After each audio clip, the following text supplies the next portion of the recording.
Hello everyone, আসসালামু আলাইকুম। সকলকে all job news and education চ্যানেলে স্বাগত জানাই। চলে আসলাম নতুন একটি ভিডিও নিয়ে। ভিডিও শুরুর প্রথমে বলে রাখি, যারা আমার চ্যানেলে নতুন দয়া করে আমার চ্যানেলটি সাবস্ক্রাইব করে দিতে ভুলবেন না।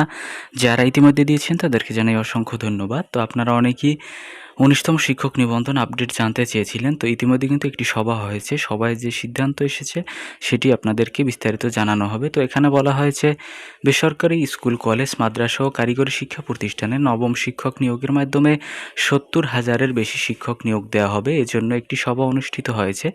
সভায় দ্রুত সময়ের মধ্যে বিজ্ঞপ্তি প্রকাশের অনুমতি চেয়ে শিক্ষা মন্ত্রণালয়ে চিঠি পাঠানোর নীতিগত সিদ্ধান্ত হয়েছে বলে জানা গেছে। তো আপনারা অনেকে মনে করতে পারেন যে ১৯তম শিক্ষক নিবন্ধন বলছি, আবার এখানে বলা হয়েছে নবম শিক্ষক নিবন্ধন। তো দেখেন, এটা হচ্ছে ১৯তম শিক্ষক নিবন্ধনই নবম শিক্ষক নিবন্ধন নিয়ে কিন্তু আপনার এই নামে আপনার সার্কুলারটি আসবে। তো বলা হয়েছে, বেসরকারি শিক্ষক নিবন্ধন ও প্রত্যয়ন কর্তৃপক্ষ এনটিআরসি এর কার্যালয়ে এক সভা অনুষ্ঠিত হয়। সভায় এনটিআরসি এর চেয়ারম্যান যে অতিরিক্ত দায়িত্ব দেখেন মোহাম্মদ নূরে আলম সিদ্দিকী সভাপতিত্ব করেন। এখন পর্যন্ত কিন্তু নতুন চেয়ারম্যান যোগদান করেননি। তো নতুন চেয়ারম্যান যোগদানের আগ পর্যন্ত কিন্তু আপনার এই সার্কুলার কখনোই আসা সম্ভব না।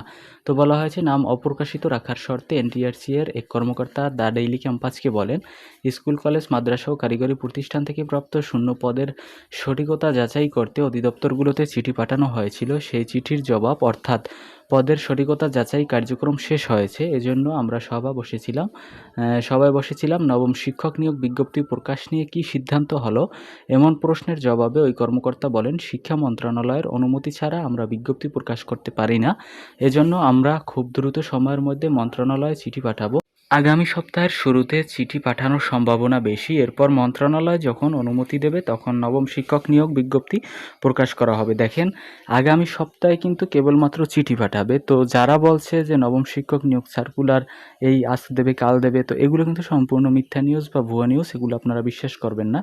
দেখেন, এখানে বলা হয়েছে আগামী সপ্তাহে চিঠি দেবে, এরপরে মন্ত্রণালয় থেকে অনুমোদন আসবে, এরপরে কিন্তু আপনার এই সার্কুলারটি প্রকাশ করতে পারবে। তো আপনারা মনে করতে পারেন যে এনটিআরসি মনে হয় সার্কুলার তৈরি করে প্রকাশ করে দিতে পারে। না, মন্ত্রণালয় ছাড়া কিন্তু কখনো এটি কিন্তু দিতে পারে না, অনুমতি ছাড়া। মন্ত্রণালয় যখন অনুমোদন দেয় তখনই কেবলমাত্র দিতে পারে। প্রত্যেকটা বিষয়ের ক্ষেত্রেই এভাবে হয়। তো আশা করি আপনারা বুঝতে পারছেন। এই ছিল আজকের আপডেট। তো দেখা হবে পরবর্তী কোনো ভিডিওতে। যদি ভিডিওটি ভালো লেগে থাকে তাহলে লাইক, কমেন্ট এবং শেয়ার করতে ভুলবেন না, এবং চ্যানেলটি সাবস্ক্রাইব করে সঙ্গেই থাকবেন। ধন্যবাদ সকলকে। আল্লাহ হাফেজ।